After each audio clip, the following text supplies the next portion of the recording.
नमस्कार दोस्तों, स्वागत है आप सभी का हमारे चैनल जीके टेक जोन में। दोस्तों आज के इस वीडियो में हम देखेंगे बिहार दरोगा इन्फोर्समेंट के प्रैक्टिस सेट नंबर 45। इससे पहले हम लोग बिहार दरोगा इन्फोर्समेंट के 44 प्रैक्टिस सेट कर चुके हैं। यदि आपने नहीं देखा है तो आप हमारे प्लेलिस्ट में जाकर देख सकते हैं।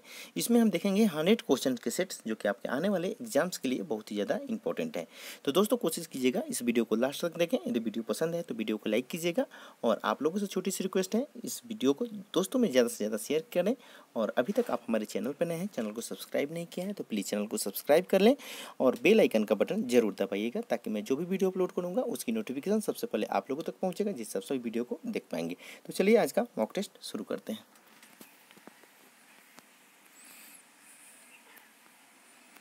पहला क्वेश्चन है कि निम्नलिखित में से किन स्थानों से मध्य पाषाण काल में पशुपालन के प्रमाण मिलते हैं? मध्य पाषाण काल में पशुपालन के प्रमाण मिलते हैं। 4 विकल्प दिए गए हैं, आपको सही आंसर बताना है। राइट आंसर हो जाएगा बागोर, ऑप्शन नंबर सी, जो कि इसका सही आंसर है। नेक्स्ट क्वेश्चन है सिंधु घाटी सभ्यता का कौन सा अब पाकिस्तान में है? 4 ऑप्शन है आपके पास।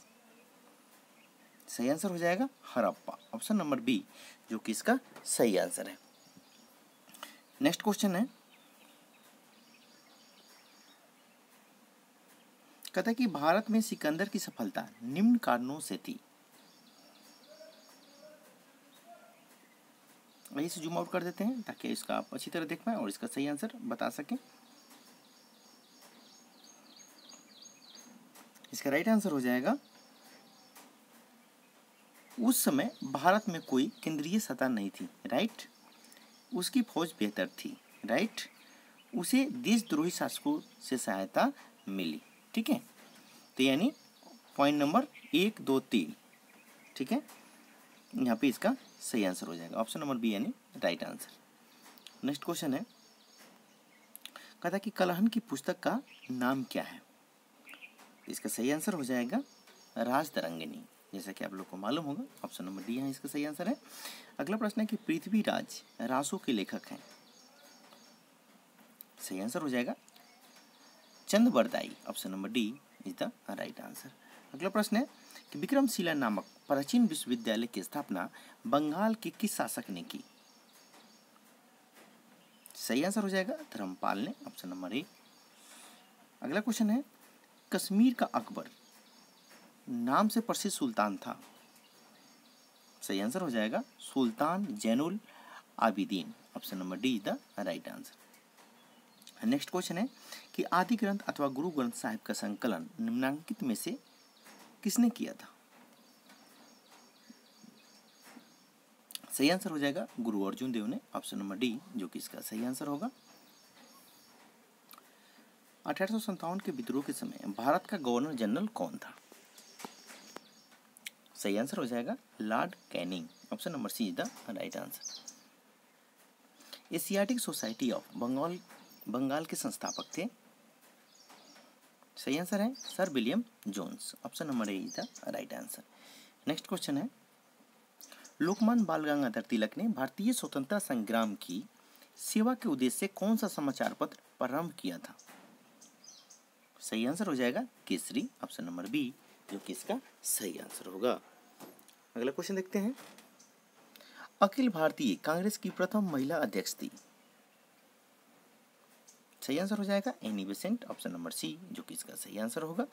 अगला क्वेश्चन देखते हैं, कहता है कि भारतीय क्रांति की जननी किसे कहा गया है? सही आंसर हो जाएगा मैडम बीकाजी रुस्तमा कामा को भारतीय क्रांति की जननी कहा गया है, ऑप्शन नंबर डी, जो कि इसका सही आंसर हो जाएगा। अगला क्वेश्चन देखते हैं, कहता है कि निम्नलिखित में से किसने ऑल इंडिया मुस्लिम लीग की स्थापना की थी? तो नवाब सलीमुल्लाह खान ने ऑल इंडिया मुस्लिम लीग की स्थापना की थी। राइट, आगे देखते हैं, महात्मा गांधी को सर्वप्रथम राष्ट्रपिता किसने कहा था? सही आंसर हो जाएगा सुभाष चंद्र बोस ने कहा था सर्वप्रथम महात्मा गांधी को राष्ट्रपिता से संबोधित, ऑप्शन नंबर डी, जो कि इसका सही आंसर हो जाएगा। नेक्स्ट क्वेश्चन है, इनमें से कौन बिहार में किसान आंदोलन के साथ जुड़े थे? 4 ऑप्शन है आपके सामने।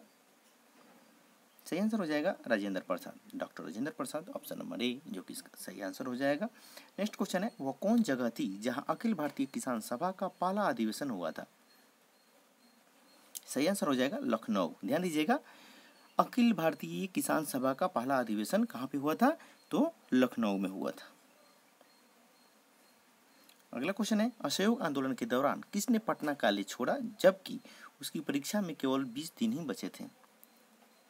सही आंसर हो जाएगा Jayaprakash Narayan, option number C the right answer. Next question है, पूर्ण स्वराज का प्रस्ताव लाहौर कांग्रेस में पारित किया गया वर्ष, किस वर्ष पारित किया गया?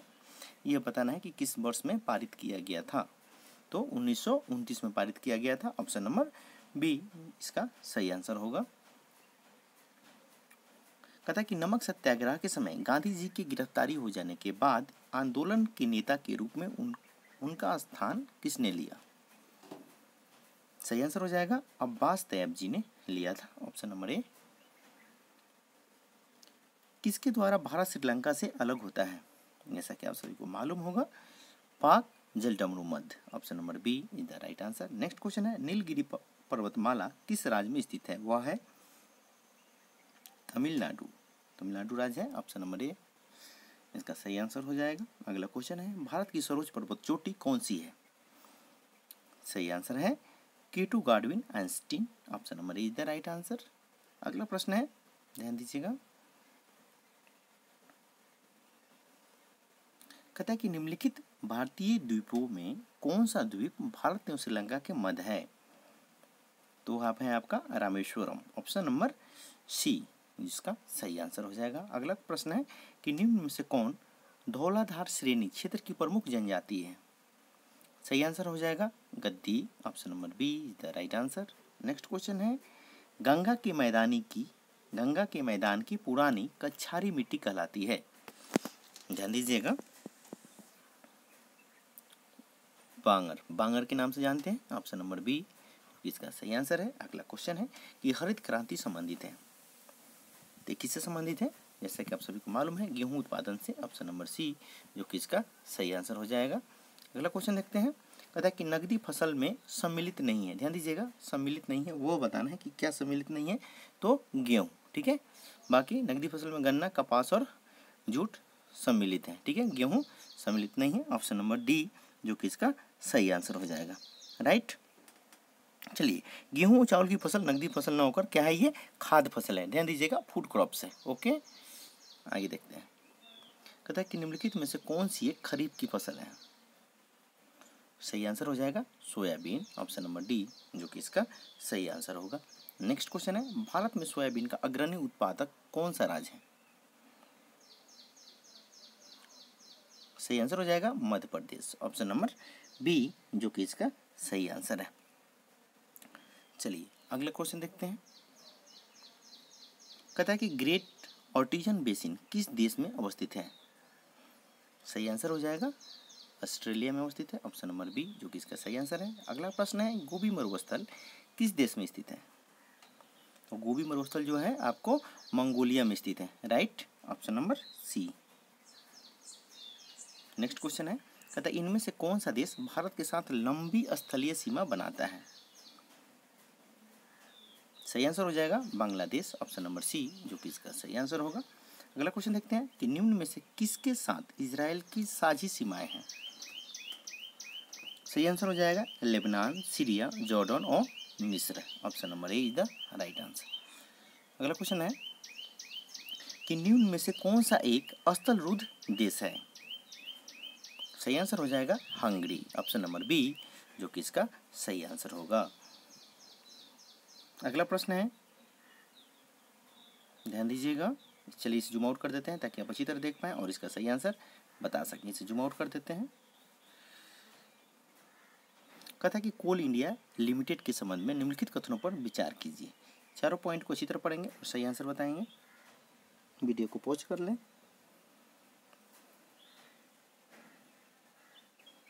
सही आंसर हो जाएगा इसका कोयला मंत्रालय के अंतर्गत इससे एक महारत्न कंपनी के रूप में निर्दिष्ट किया गया है। पॉइंट नंबर 1 सही है। अगला देखते हैं, ये दुनिया में कोयला उत्पाद करने वाली एक सबसे बड़ी कंपनी है, ठीक है। यहाँ पे पॉइंट नंबर बी सही हो जाएगा, ए और बी दोनों पॉइंट सही है, option number B is the right answer. अगला क्वेश्चन देखते हैं, ध्यान दीजिएगा दोस्तों, कह रहा है इनमें से किस प्रधानमंत्री द्वारा अफ्रीकी एशियाई एकजुटता की भारत की विदेश नीति के केंद्रीय तत्व के रूप में आरंभ किया गया। सही आंसर हो जाएगा JL Nehru. Option number C is the right answer. कहता है कि 1921 में निम्नलिखित में से किस भ्रमण के दौरान गांधी जी ने अपना सिर मुड़वा लिया और धोती लंगोटी पहनना आरंभ कर दिया ताकि वे गरीबों के संतुल पहचाने जा सके। सही आंसर हो जाएगा दक्षिणी भारत। ऑप्शन नंबर डी जो कि इसका सही आंसर होगा। कहता है कि यूनेस्को की विश्व धरोहर समिति के 43वें वार्षिक सत्र का आयोजन 30 जून से 10 जुलाई 2019 के मध्य अजरबैजान की राजधानी बाकू में किया गया। चलिए इसके सारे पॉइंट को पढ़ते हैं और इसका सही आंसर देने का प्रयत्न करेंगे। इसे जूम आउट कर देते हैं।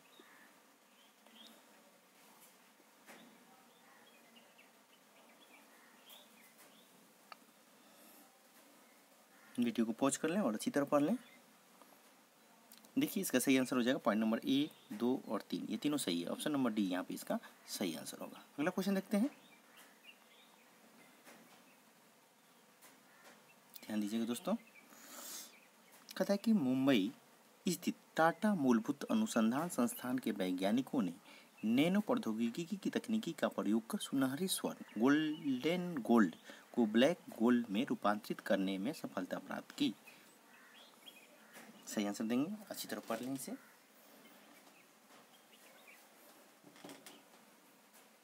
सही आंसर हो जाएगा, देखिए सौर ऊर्जा के अतिरिक्त black gold carbon dioxide CO2 को भी अवशोषित कर सकता है, यानी पॉइंट नंबर 1 और 2 दोनों ही सही है। यानी यहाँ पे राइट आंसर क्या हो जाएगा? ऑप्शन नंबर डी, 1 और 2 दोनों। चलिए आगे बढ़ते हैं, ध्यान दीजिएगा। कहता है अक्टूबर 2018 में भारत को कितने समय के लिए संयुक्त राष्ट्र मानव अधिकार परिषद के सदस्य के रूप में निर्वाचित किया गया? सही आंसर हो जाएगा 3 वर्ष के लिए। ऑप्शन नंबर सी जो कि इसका सही आंसर होगा। अगला प्रश्न है, आइए इसे जूम आउट कर दें। कहता है कि भारतीय औषध है, टाइपिंग मिस्टेक है यहाँ पे। भारतीय औषधि सार्वजनिक क्षेत्र उपक्रम ब्यूरो BPPI के बारे में निम्नलिखित कथनों पर विचार कीजिए। ठीक है, सारे पॉइंट को अच्छी तरह पढ़ेंगे और सही आंसर देंगे आप।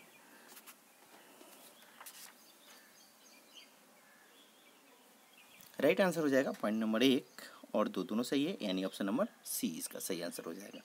आगे देखते हैं। कहता है कि अर्जेंटीना में संपन्न अंतर्राष्ट्रीय युवा ओलंपिक खेल 2018 में भारत का अब तक का पहला स्वर्ण पदक इनमें से किसने जीता? तो यह बताना है। 4 ऑप्शन है आपके सामने। सही आंसर हो जाएगा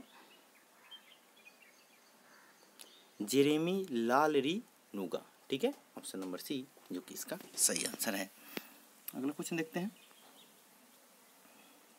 कहता है कि वर्गीकरण विज्ञान के लिए E.K. जानकी अम्माल राष्ट्रीय पुरस्कार किसके द्वारा प्रदान किया जाता है? सही आंसर हो जाएगा पर्यावरण वन एवं जलवायु परिवर्तन मंत्रालय। ऑप्शन नंबर डी जो कि इसका सही आंसर होगा। अगला क्वेश्चन है, गिर राष्ट्रीय उद्यान में शेरों की हाल ही में हुई मृत्यु के लिए निम्नलिखित में से कौन सा विषाणु वायरस उत्तरदायी है? यह बताना है। सही आंसर हो जाएगा इसका canine distemper virus. Option number A जो कि सही आंसर है। अगला क्वेश्चन है, कहता है कि सुमेलित करना है आपको, ठीक है, और आपको इसका कूट में आंसर बताना है। आइए जूम आउट कर देते हैं ताकि आप इसका सही आंसर बता सकें। आइए देखते हैं। भूकंप का किसी से मापते हैं? तो सिस्मोग्राफ से। भूकंप की तीव्रता और ऊंचाई किससे मापते हैं? तो अल्टीमीटर से। और विद्युत धारा का माप किसी से करते हैं हम? तो एमीटर से करते हैं। और प्रतिरोध का मात्रक क्या हो जाएगा? ओम हो जाएगा। राइट, यानी ऑप्शन नंबर ए जो कि यहाँ पे इसका सही आंसर होगा। ठीक है, चलिए आगे बढ़ते हैं। यहाँ भी वैसे सेम है, मिलान करना है आपको, अच्छी तरह पढ़ लें और इसका मिलान करेंगे आप। आइए देखते हैं। फैथोमीटर से क्या करते हैं? तो समुद्र की गहराई को मापते हैं, राइट। और बैरोमीटर से वायुमंडलीय दाब को, और हाइग्रोमीटर से तो वायुमंडलीय आर्द्रता को मापते हैं, और अल्टीमीटर से क्या करते हैं? तो ऊंचाई को मापते हैं। ओके, यानी ऑप्शन नंबर बी यहाँ पे इसका सही आंसर होगा। आगे देखते हैं। कहता है कि भारत में प्रचुर मात्रा में उपलब्ध महत्वपूर्ण नाभिकीय तल से विमानों की ऊंचाई मापते हैं। तो thorium, option number C right answer. Ethernet एक उदाहरण है, तो लेन का, ठीक है, option number line area network, ठीक है, ऑप्शन नंबर बी जो कि इसका सही आंसर हो जाएगा। चलिए अगला क्वेश्चन देखते हैं।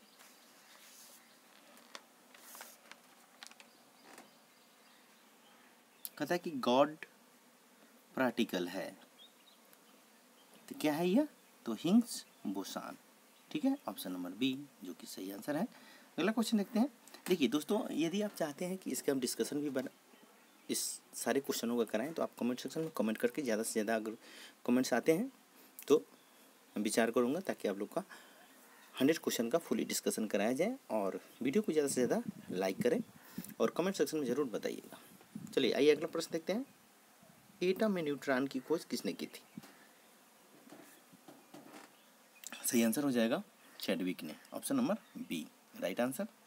नेक्स्ट क्वेश्चन है, परमाणु जिसमें प्रोटॉनों की संख्या समान परंतु न्यूट्रॉनों की संख्या भिन्न भिन्न आती है क्या कहलाते हैं? आपने पढ़ा भी होगा, तो समस्थानिक कहलाते हैं, आइसोटोप्स कहलाते हैं, ऑप्शन नंबर डी जो कि इसका सही आंसर हो जाएगा। कहता है कि ऑक्सीजन के बाद सबसे अधिक उपलब्ध कौन सा मूल तत्व है? तो है वो सिलिकॉन, ठीक है, option number A is the right answer. अगला क्वेश्चन है कि मोती की रासायनिक संरचना है, सही आंसर हो जाएगा calcium carbonate, option number A जो कि इसका सही आंसर होगा। नेक्स्ट क्वेश्चन है, माइका डैश है, तो माइका क्या है? ऊष्मा का चालन तथा विद्युत का कुचालक, option number A is the right answer. अगला प्रश्न है कि निम्नलिखित लौह अयस्क में से बैलाडीला में किसका खनन होता है? तो हो जाएगा आपका हेमेटाइट का होता है, option number A is the right answer. अगला प्रश्न है, ध्यान दीजिएगा, कहता सूची 1 प्राकृतिक रूप से घटित होने वाले पदार्थ, सूची 2 तत्व से सम्मिलित कीजिए तथा सूचियों के नीचे दिए गए कोड का प्रयोग कर सही उत्तर चुनना है। राइट, ये जूम आउट कर देते हैं ताकि आप इसका सही आंसर दे सकें।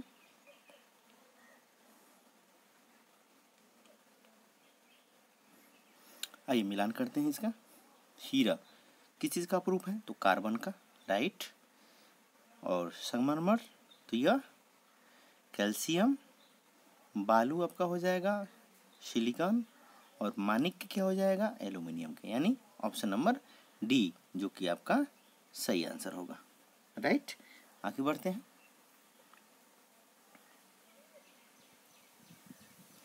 कहता है कि डॉल्फिन वर्गीकृत किए जाते हैं,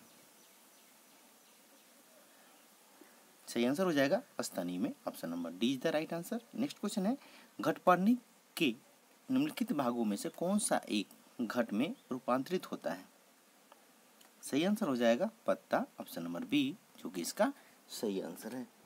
नेक्स्ट क्वेश्चन है, निम्नलिखित में से कौन एक सुमेलित नहीं है? यह बताना है जो सुमेलित नहीं है। सही आंसर हो जाएगा जो सुमेलित नहीं हो जाएगा केसर बीज, ठीक है। बाकी पॉइंट नंबर ए, सी और डी क्या है? यह सुमेलित है। देखिए केसर क्या है? एक मसाला है जिसे सैफ्रॉन क्रोकस के पुष्प की वर्तिका तथा वर्तिकाग्र से प्राप्त किया जाता है, ठीक है। केसर जो होता है किसी से प्राप्त किया जाता है? तो पुष्प की वर्तिका तथा वर्तिकाग्र से प्राप्त किया जाता है। केसर एक मसाला है, राइट। चलिए, तो वर्तिकाग्र से प्राप्त किया जाता है, बीज से नहीं। ओके, चलिए आगे बढ़ते हैं। कहता कि प्याजों के छिलके उतारने पर आंसू आते हैं क्योंकि प्याज निष्कासित करते हैं। क्या निष्कासित करता है? देखिए, प्याज काटने पर सिंथेज नामक एंजाइम निष्कासित होता है। क्या निष्कासित होता है? ध्यान दीजिएगा, तो सिंथेज नामक एंजाइम निष्कासित होता है। ओके, यहाँ पे दिया नहीं है, यानी पॉइंट नंबर बी हो जाएगा, ठीक है। अगर आपका पॉइंट में रहता है सिंथेज तो आप सिंथेज भी लिख सकते हैं, ठीक है। और सिंथेज एंजाइम प्याज में उपस्थित सल्फाक्साइड यानी एनीमो अम्ल, ठीक है, तो यहाँ पे इसका सही आंसर हो जाएगा ऑप्शन नंबर बी, राइट। इसे याद कर लेंगे। आगे बढ़ते हैं। कहता है किसी देश की आर्थिक वृद्धि की सर्वाधिक उपयुक्त माप है। क्या माप है ये बताना है। तो हो जाएगा आपका प्रति व्यक्ति उत्पाद, option number D is the right answer. अगला क्वेश्चन देखते हैं कि भारत में राष्ट्रीय आय का आकलन किया जाता है, ये बताना है।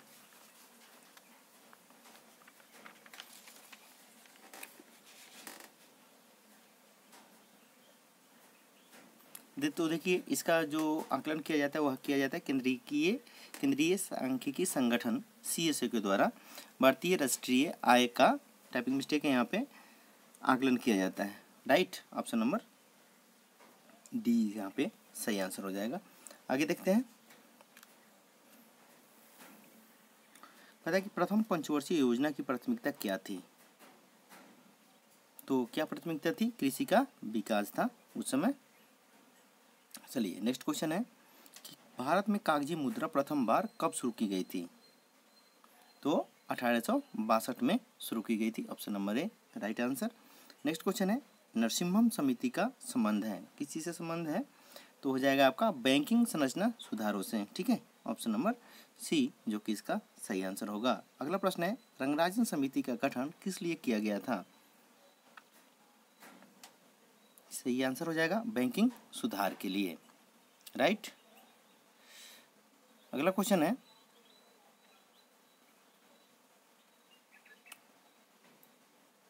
ध्यान दीजिएगा, स्टैंड अप इंडिया स्कीम का प्रयोजन, आपको सही आंसर बताना है। सही आंसर हो जाएगा अनुसूचित जाति जनजातियों महिला उद्यमियों में उद्यमिता को प्रोत्साहित करना, right. Stand up India scheme का प्रयोजन है, option number A is the right answer. अगला क्वेश्चन देखते हैं। कहता है साख पत्र दिया जाता है, सही आंसर हो जाएगा एक आयकर्ता द्वारा, ऑप्शन नंबर बी जो कि इसका सही आंसर है। नेक्स्ट क्वेश्चन है यूनेस्को के तत्वावधान में सामाजिक विकास पर प्रथम विश्व शिखर सम्मेलन कहाँ पर आयोजित किया गया था। सही आंसर हो जाएगा कोपेनहेगन, ठीक है, ऑप्शन नंबर डी जो कि इसका सही आंसर हो जाएगा। ये कहाँ पे पड़ता है कोपेनहेगन, तो डेनमार्क में, राइट। चलिए आगे बढ़ते हैं। कहता है कि निम्न में से कौन नाफ्टा से सम्मिलित नहीं है। ध्यान दीजिएगा नाफ्टा से सम्मिलित नहीं है। देखिए नाफ्टा का मतलब क्या हो जाता है, north American free trade agreement, ठीक है, यानी उत्तरी अमेरिका में एक त्रिपक्षीय व्यापार गुट जो है, राइट। तो नाफ्टा में सम्मिलित नहीं है यह बताना है आपको। सही आंसर हो जाएगा ग्रेट ब्रिटेन, ठीक है, बाकी यह सभी इसमें सम्मिलित है नाफ्टा में, राइट। ऑप्शन नंबर ए इसका सही आंसर है। अगला क्वेश्चन देखते हैं। कहता है कि 11 और 12 मार्च 2019 को राजस्थान के पोखरण रेंज से पिनाक निर्देशित रॉकेट प्रणाली का सफल परीक्षण किया गया। अच्छी तरह पढ़ लेंगे क्वेश्चन पॉइंट को और इसका सही आंसर देंगे।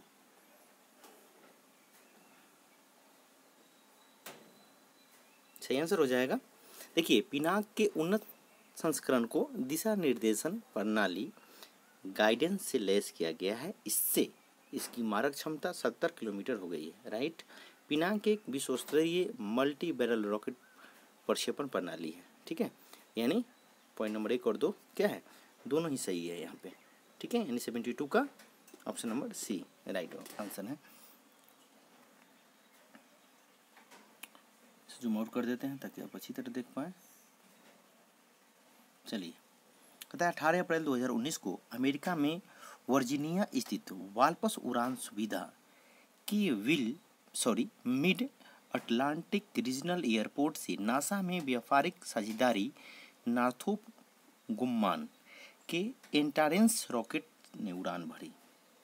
पॉइंट नंबर क्या कर रहा है, इस मिशन के तहत, ये टाइपिंग मिस्टेक है, सिंगल्स अंतरिक्ष यान में प्रमुख वैज्ञानिक उपकरणों के रूप में नेपाल का नेपाली सेट 1, श्रीलंका का रावण 1 तथा जापान का उगुयुसु उपग्रह भी सवार था। पॉइंट नंबर 2 है नेपाली सेट 1 नेपाल का प्रथम उपग्रह है। कुछ सही आंसर बताना है। सही आंसर क्या हो जाएगा? पॉइंट नंबर 1 और 2 दोनों क्या है? सही है, नहीं option number C is the right answer. अगला क्वेश्चन देखते हैं। कहता है कि 15 अप्रैल 2019 को रक्षा अनुसंधान एवं विकास संगठन DRDO द्वारा उड़ीसा के चांदीपुर स्थित एकीकृत परीक्षण रेंज ITR से निर्भय मिसाइल का उड़ान परीक्षण सफलतापूर्वक संपन्न किया गया। आपको सही आंसर बताना है। दोनों पॉइंट को इसी तरह पढ़ लें और सही आंसर बताएं। सही आंसर हो जाएगा पॉइंट नंबर 1 और 2 दोनों क्या है? सही है, option number C is the right answer. अगला प्रश्न देखते हैं। कहता है कि 12 अगस्त 2019 को वैज्ञानिक विक्रम साराभाई की कौन सी जयंती मनाई गई है? सही आंसर हो जाएगा 100वीं जयंती, ऑप्शन नंबर बी, जो कि इसका सही आंसर होगा। अगला प्रश्न देखते हैं। कहता है कि हाल ही में छोट और सीमांत किसानों हेतु एक योजना शुरू की गई है जिसका नाम है प्रधानमंत्री किसान मानधन योजना, ऑप्शन नंबर बी, जो कि इसका सही आंसर होगा। नेक्स्ट क्वेश्चन है। 8 अगस्त 2019 को हाशिम अमला ने अंतर्राष्ट्रीय क्रिकेट से संन्यास लिया है। वो किस देश से संबंधित है? हाशिम अमला किस देश से संबंधित है? तो दक्षिण अफ्रीका के खिलाड़ी हैं, उसी देश से संबंधित हैं। Option number A is the right answer. किस पड़ोसी देश ने हाल ही में भारत के साथ व्यापारिक संबंध समाप्त किए हैं? सही आंसर हो जाएगा पाकिस्तान ने, ऑप्शन नंबर ए, जो कि इसका सही आंसर है। अगला क्वेश्चन है। 10 अगस्त 2019 को उपराष्ट्रपति वेंकैया नायडू ने किस राज्य के लिए मुख्यमंत्री कृषि आशीर्वाद योजना की घोषणा की है? सही आंसर हो जाएगा झारखंड राज्य के लिए, ऑप्शन नंबर डी, जो कि इसका सही आंसर है। अगला प्रश्न है। हाल ही में किन्हें भारत के 2 केंद्र शासित प्रदेश घोषित किए गए हैं या गया है? सही आंसर हो जाएगा जम्मू कश्मीर और Ladakh, option number B, is the right answer. अगला प्रश्न है। विश्व स्तनपान सप्ताह हर वर्ष मनाया जाता है। सही आंसर हो जाएगा 1 से 7 अगस्त के बीच में मनाया जाता है विश्व स्तनपान सप्ताह दिवस, राइट, ऑप्शन नंबर ए, जो कि इसका सही आंसर है। अगला क्वेश्चन देखते हैं। कहता है हाल ही में पुस्तक सरस्वती सिविलाइजेशन विमोचित हुई जिसके लेखक हैं major general GD Bakshi, option number C, जो कि इसका सही आंसर है। अगला प्रश्न देखते हैं। कहता है कि 2 अगस्त 2019 को वर्ष 2019 का रेमन मैग्से पुरस्कार किसे दिया गया? तो ये दिया गया है रवीश कुमार को, option number D is the right answer, जो कि एक पत्रकार हैं। नेक्स्ट क्वेश्चन है। 30 जुलाई 2019 को किस भारतीय खिलाड़ी ने अंतर्राष्ट्रीय क्रिकेट से संन्यास लिया है? तो वेणुगोपाल राव ने, option number A is the right answer. Next question है। 31 जुलाई 2019 को कर्नाटक विधानसभा के नए स्पीकर कौन बने हैं?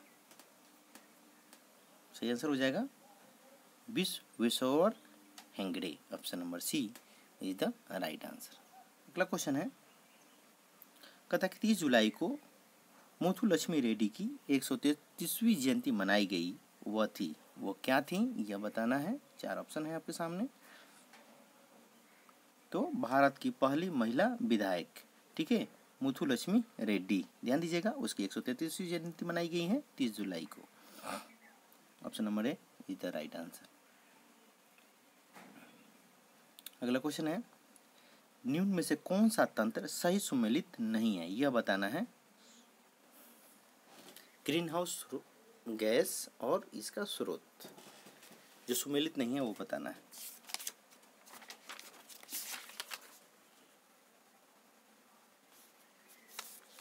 सही आंसर हो जाएगा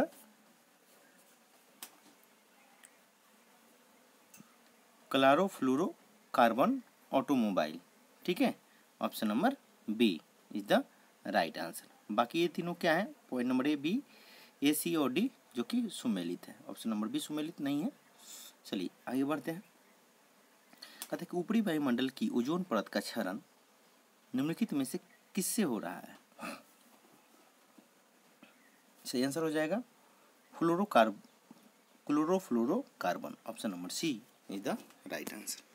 अगला प्रश्न है, कहता है कि निम्न ग्रीन हाउस गैसों में से ऐसी कौन है जिनके द्वारा ट्रोपोस्फियर में ओजोन प्रदूषण नहीं होता है?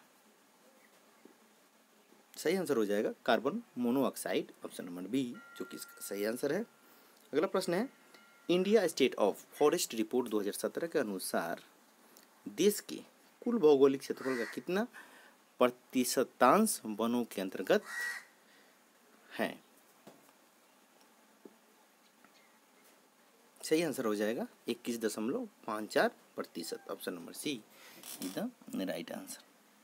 अगला क्वेश्चन देखते हैं। फरवरी 2018 में जारी भारत में वनों की स्थिति रिपोर्ट के अनुसार भारत का कितना प्रतिशत भाग वन क्षेत्र के अंतर्गत आता है? तो क्या हो जाएगा? उपयुक्त में से एक से अधिक हो जाएगा। ठीक है, चलिए option number C is the right answer. Next question है, अमृता देवी स्मृति पुरस्कार किसके लिए दिया जाता है? वह है वन एवं वन जीवों की सुरक्षा के लिए दिया जाता है अमृता देवी स्मृति पुरस्कार। ध्यान दीजिएगा ऑप्शन नंबर बी जो कि इसका सही आंसर होगा। अगला क्वेश्चन देखते हैं। कहता है प्रत्येक वर्ष कतिपय विषिपय समुदाय जनजाति परिस्थितिकी रूप में महत्वपूर्ण मास भर चलने वाले अभियान त्योहार के दौरान फलदार वृक्षों की पौधे का रोपण करते हैं। निम्नलिखित में से ऐसी समुदाय जनजाति है, वो बताना है। समुदाय और जनजाति को आपको ये हो जाएगा गोंड और कोरकू। ऑप्शन नंबर बी जो कि इसका सही आंसर हो जाएगा। नेक्स्ट क्वेश्चन है, कथन ए दिया हुआ है यहाँ पे और कारण आर है। आइए कथन और कारण पढ़ते हैं और इसका सही आंसर बताएंगे। कथन कह रहा है कि भारत का राष्ट्रपति प्रत्यक्ष निर्वाचन से चुना जाता है। कारण क्या कह रहा है कि एक निर्वाचन मंडल की व्यवस्था है जो संसद के दोनों सदनों और राज्यों की विधानसभाओं के निर्वाचित सदस्यों को मिलाकर बनता है। कहता है कि उपयुक्त के संदर्भ में सही उत्तर चुनिए।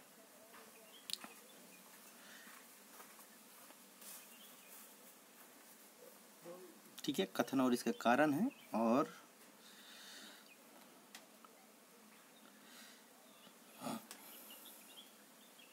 देखिए ए और आर क्या है, ये दोनों सही है और ए का सही स्पष्टीकरण आर है, यानी option number C is the right answer. अगला क्वेश्चन देख लेते हैं।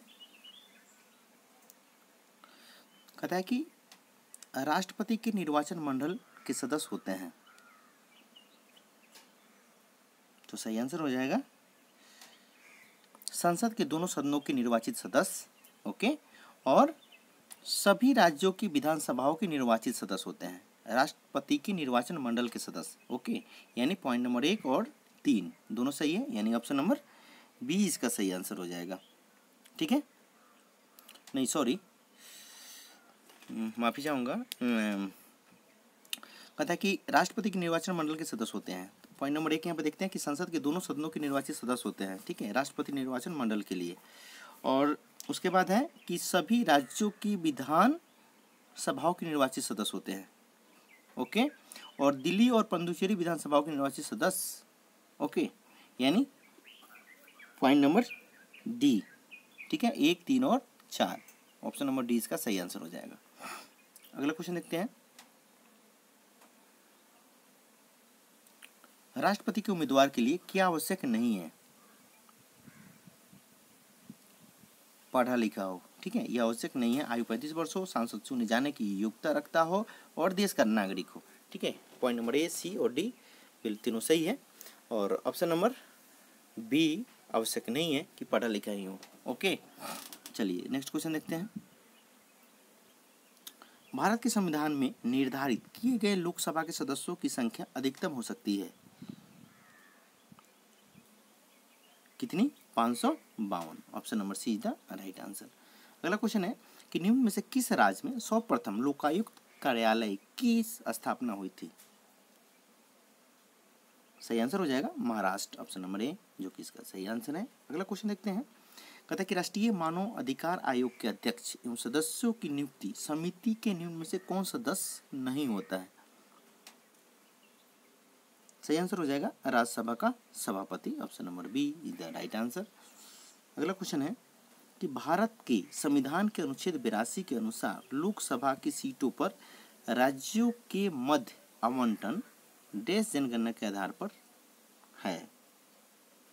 सही आंसर हो जाएगा 1971 के, ठीक है, जनगणना के आधार पर है। ऑप्शन नंबर बी जो कि इसका सही आंसर हो जाएगा। दोस्तों यह थे बिहार दरोगा इन्फोर्समेंट के 100 महत्वपूर्ण प्रश्न जो कि आपके आने वाले एग्जाम्स के लिए बहुत ही महत्वपूर्ण है। तो दोस्तों कोशिश कीजिएगा इस वीडियो को ज़्यादा से ज़्यादा लाइक करें और दोस्तों में ज़्यादा से ज़्यादा आप लोग शेयर करें। आप लोगों से रिक्वेस्ट है फेसबुक और व्हाट्सएप के माध्यम से। और अभी तक आप हमारे चैनल पर नए हैं, चैनल को सब्सक्राइब नहीं किया है तो प्लीज़ चैनल को सब्सक्राइब करें और बेल आइकन का बटन जरूर दबाइएगा और वीडियो को ज़्यादा से ज़्यादा आप लोग लाइक करें। और अभी तक चैनल को सब्सक्राइब अगर नहीं किए हो तो प्लीज़ चैनल को सब्सक्राइब कर लें। मिलते हैं अगले वीडियो में, तब तक के लिए धन्यवाद।